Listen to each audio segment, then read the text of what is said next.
expecting at least a one-round war, or, who knew what Conor was capable of as far as cardio or whatever else after a 5-year layoff. And there you go. I mean, we're assuming blown ACL. I'm no doctor, but that's what I figured when I saw it, and doctors think the same. It may not be beneficial. I believe that also played a part in Conor McGregor's action today to start the fight. Remember, I have felt energy, but I have never felt energy like Conor McGregor. Even when John Jones and I fought, the energy in the building does not match the energy in a building when Conor fights. It's just the truth. I want to be honest with myself and be honest with you. So that energy, after being away from him for 5 years, may tell you, do something great people expected. It ultimately led to the injury. Hats off to Max Holloway, because Max recognized he was hurt. He was the one that told the referee to stop the fight because he could see that Conor's knee was blown. He's a stud, man, and this dude was ready and prepared to win. React in a way that just led to that. Well, it might have actually been the game plan. I mean, it might have been the game plan to just charge out. And look, he threw the kick with the broken leg, right? He's got this titanium rod through the center of his tibia. That's the kick he threw, maybe to prove that he can still kick with that leg. I mean, I don't know. I don't know why he did it that way. No one will know. Only Conor knows. It's just, we're all just, really seemed like he was back for the right reasons for legacy. And now potentially there will be another build or not. We shall see. What if Conor McGregor's comeback collapsed before the fight genuinely even started?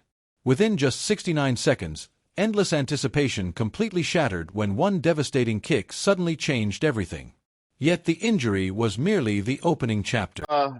Adrenaline, excitement for finally coming back after 5 years. I don't know what he was thinking to open the fight. I don't know whose game plan this was to open the fight with the flying side kick or a roundhouse kick, whatever he threw.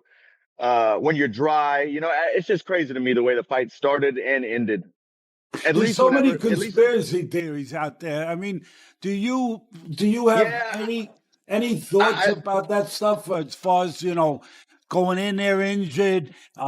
He's taking his shoe off. His foot moved a little bit. I mean, any thoughts on that at all? It's tough to say, man, because he did kind of hop on that one foot when he was taking his shoe off.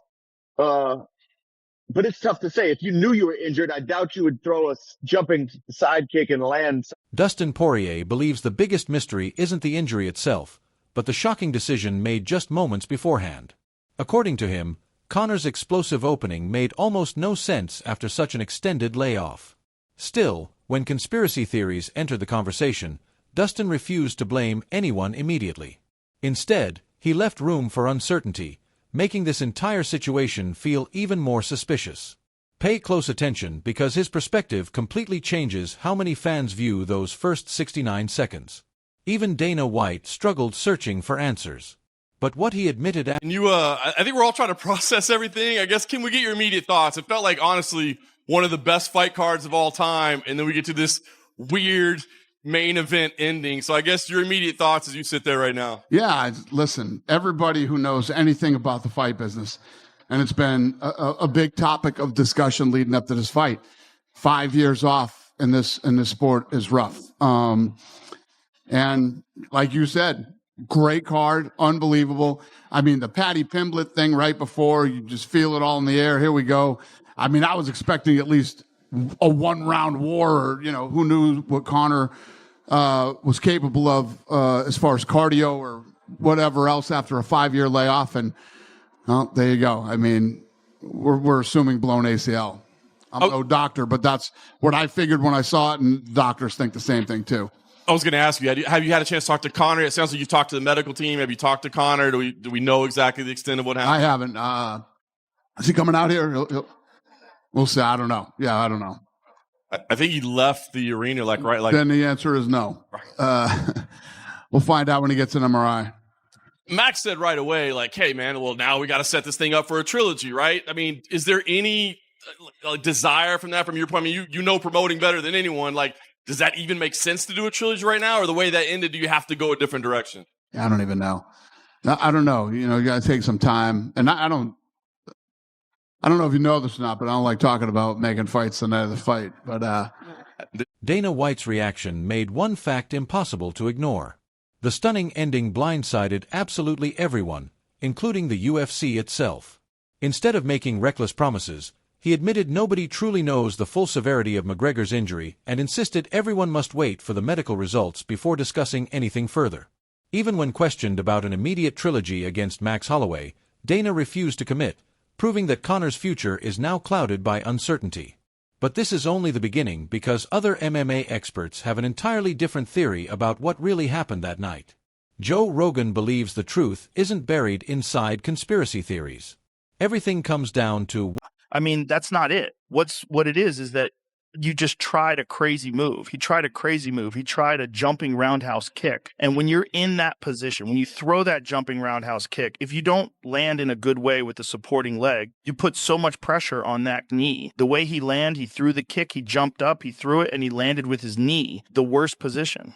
Well, Joe, it's like when we throw a kick, right? We do step off. You step off. You don't jump through the air and then land in the step off position as if opening your hip to throw a kick. It's like watch this. That is just a crazy amount of torque. Well, watch, look how his foot turns sideways. It pops right there. He's blew his ACL. I mean, look at him off to the side. You can see it shift. You can see his leg shift. He blew his ACL out with the very first movement he did. I mean, look, it sucks, but it's just, you don't do that. Yeah. And especially because Max was moving, so he's adjusting. So as he's throwing the kick on it, what it is you just tried a crazy move.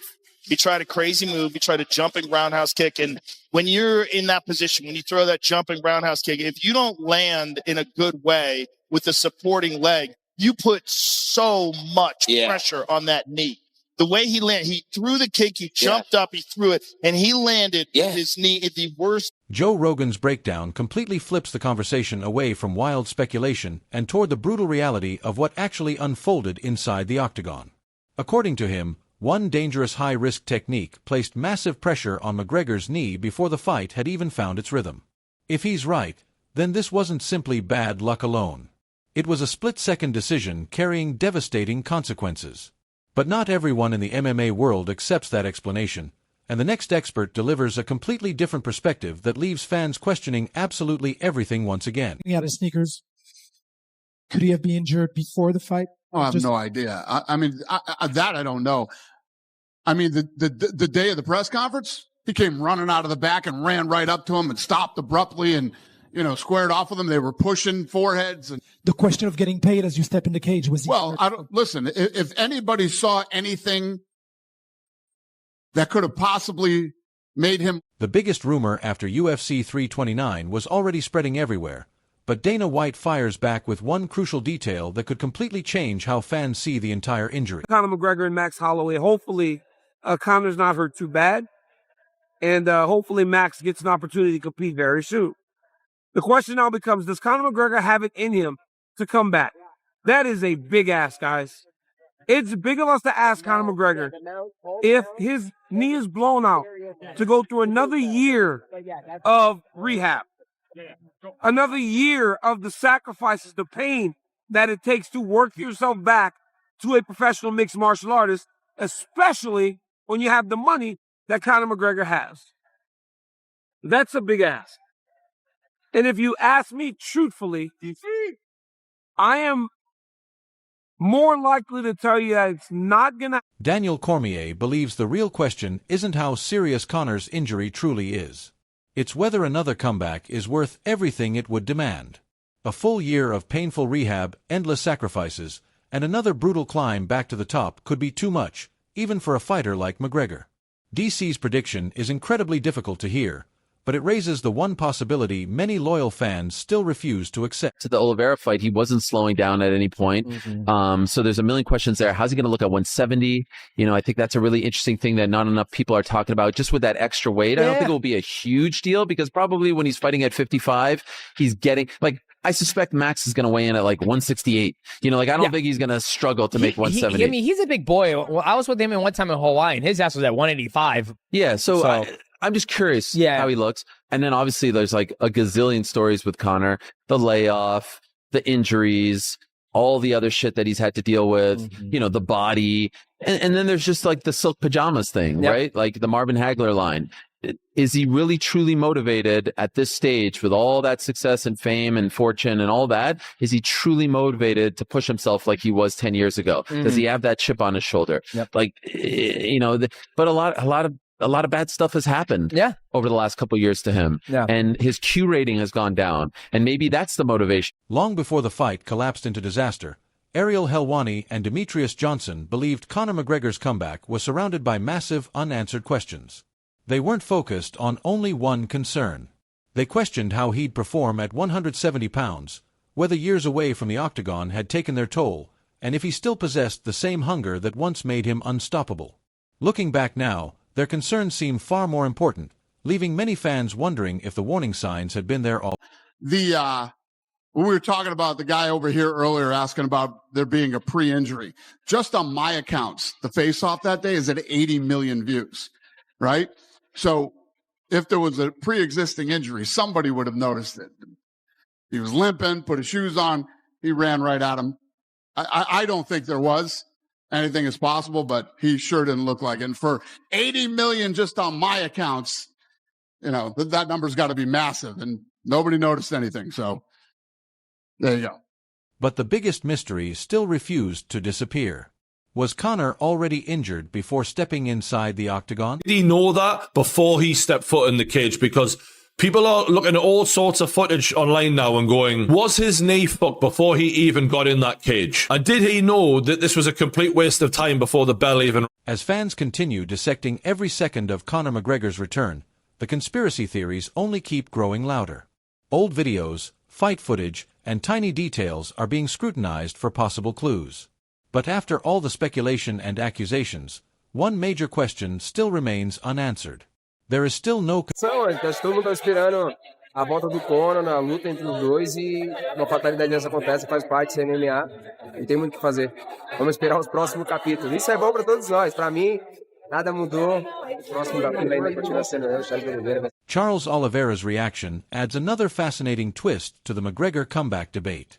While many remain focused on the injury itself, Oliveira's comments leave fans wondering what the future truly holds for Conor. Will he attempt another impossible comeback? Or has this moment changed his plans forever? After everything McGregor has accomplished, his next decision could define the final chapter of his legendary career. So after everything we've witnessed, one huge question still remains. Was Conor McGregor